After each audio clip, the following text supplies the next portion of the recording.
The year is 1000 AD, the end of the first millennium of the Common Era. The force of Europe now lies in the north, with France and Germany and the Holy Roman Empire. While here in Constantinople in the east, the Byzantines have survived wars with Visigoths, Persians, Avars, and Arabs, and weathered a very disheartening period in the 700s called iconoclasm, where they have smashed most of their art. But the Byzantines are on the rebound now, and by 1014 they are poised to reconquer the entire Balkan Peninsula from the Danube River all the way to Greece. The man at the helm of the Byzantines' comeback was Basil II.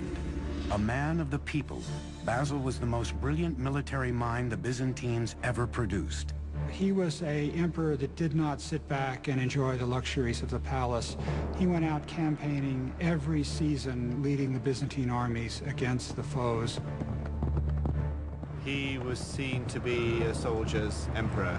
But there's no doubt he ranks as a highly competent, very able, very intelligent, very versatile military leader, as well as a good ruler. Basil's greatest enemy was Tsar Samuel, who ruled Bulgaria, a Slavic kingdom vying for control of the Balkan Peninsula.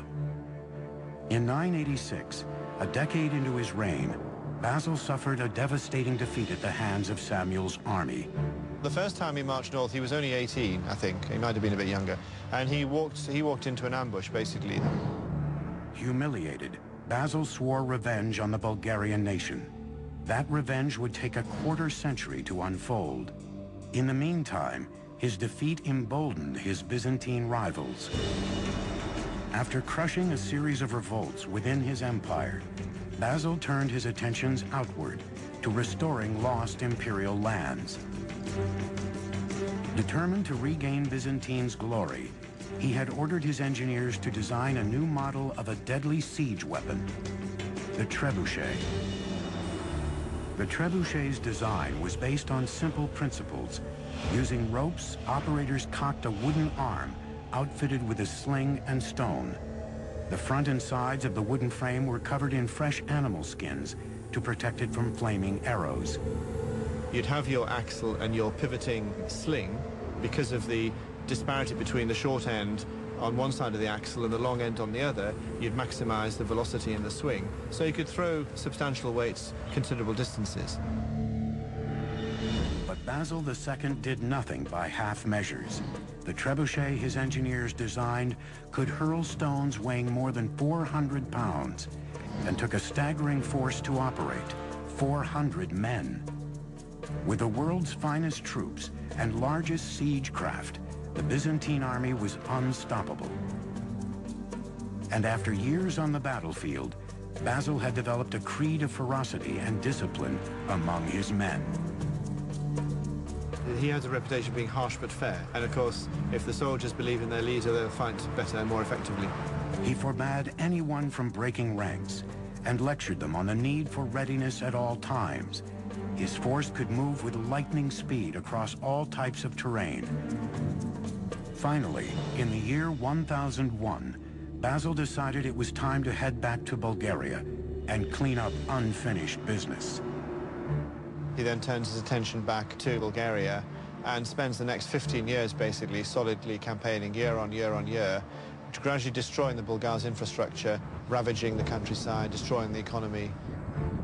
Tsar Samuel would soon realize the scope of Basil's fury. Samuel had been the only man to beat Basil in battle, and for that distinction he would pay dearly.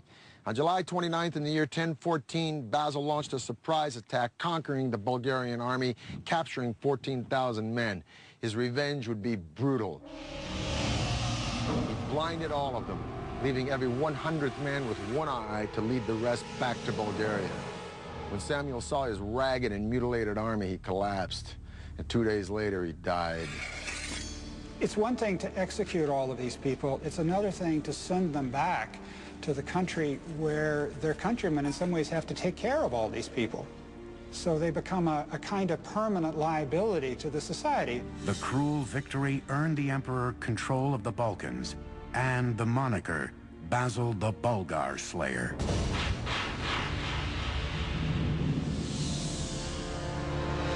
In 125 AD, when Basil died, the Byzantines were at the pinnacle of their power, but the empire was left rudderless and vulnerable to struggles within. In subsequent times, the empire needed a great general like Basil II. They didn't have one. In 1453, the Ottomans unleashed a new weapon on Constantinople's mighty land walls. In the end, brick and stone were no match for cannon fire. Gunpowder and cannon changed the rules of war. Byzantium, Constantinople was built for a system of fighting that was obsolete by the 15th century.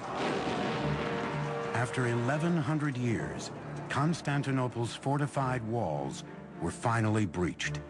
Constantinople was now Istanbul.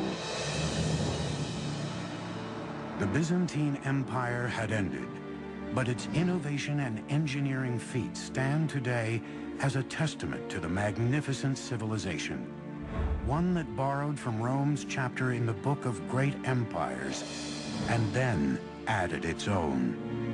What's fascinating about the Byzantine Empire is we tend to talk about empires in terms of their political might. With the Byzantine Empire, we have to understand it as a cultural power. It was a highly sophisticated intellectual culture. The Greek monks, Greek priests were interested in ancient literature. They preserved ancient text. It is often said that the fall of Constantinople, with the books going to the West, is what aided in the birth of the Renaissance.